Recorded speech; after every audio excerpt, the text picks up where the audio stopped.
I found out the truth in a hospital hallway, and in that moment, everything changed. I had just kissed his hand goodbye, the same way I had done so many times before. But this time, it didn't feel like love. It felt like closure. I stepped out of his hospital room, trying to hold myself together, when I heard two nurses whispering near the break room. She still doesn't know, does she? No.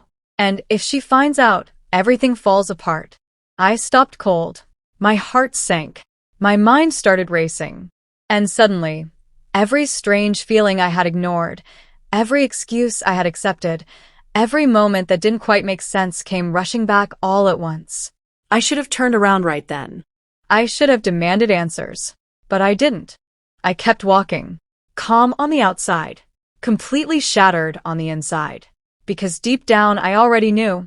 I remembered the beginning of us, the version of the story I once believed in.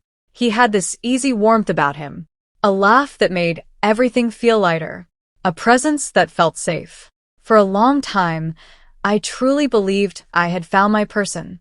We built a life together in the quiet ways that matter most. Peaceful mornings, weekend routines, long conversations about the future. The kind of love that feels steady, familiar, real. Or at least that's what I thought. The shift didn't happen all at once. It never does. First, it was small things. Missed calls, vague explanations, more privacy around his phone, sudden schedule changes that left me feeling confused, but never certain enough to question it fully. I told myself not to overthink. I told myself trust matters. I told myself love deserves patience. Then one night, I saw a message I was never meant to see. And just like that, the picture changed. It wasn't one mistake. It wasn't one lie. It was a pattern. A carefully managed double life hidden behind charm, routine, and the assumption that I would never look too closely. That was the moment I made a choice. I wasn't going to react emotionally. I was going to respond intelligently. So I got quiet. I paid attention. I documented everything. Dates, Messages, inconsistencies, financial details, excuses that didn't add up. I stopped confronting and started observing. The more I uncovered, the clearer it became. This wasn't confusion. It was deception. And if I was going to move forward, I was going to do it with clarity, not chaos. So I prepared. I organized what I needed, protected my finances, reviewed accounts, secured my next steps, and most importantly, I stopped underestimating my own strength. While he assumed I was unaware, I was rebuilding my sense of control piece by piece. Then came the hospital.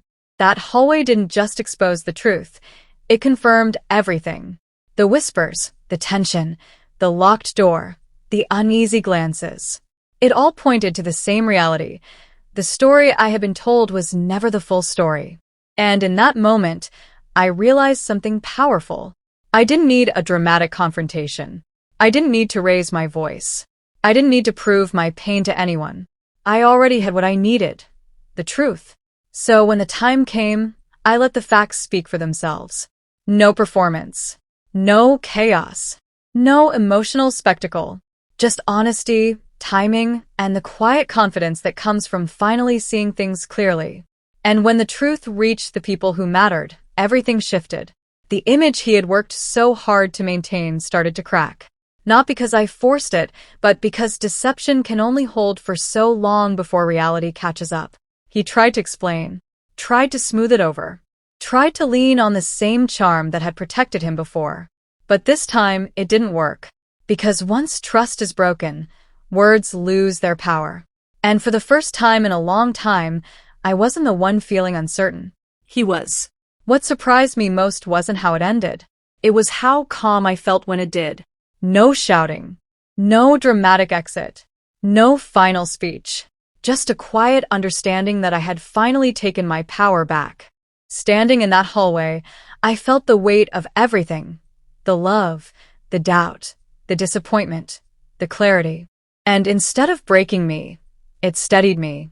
Because sometimes closure doesn't come with a perfect explanation. Sometimes it comes with a moment, a realization, a shift, a decision to stop chasing honesty from someone committed to hiding it. So I walked away with my head high, not because it didn't hurt, but because I finally understood that protecting my peace was more important than protecting a broken version of the truth. And if there's one thing I learned, it's this. When someone underestimates your strength, let your silence, your clarity, and your next move tell the story. If this resonated with you, remember, trust your instincts, protect your peace, and never ignore what your heart has been trying to tell you.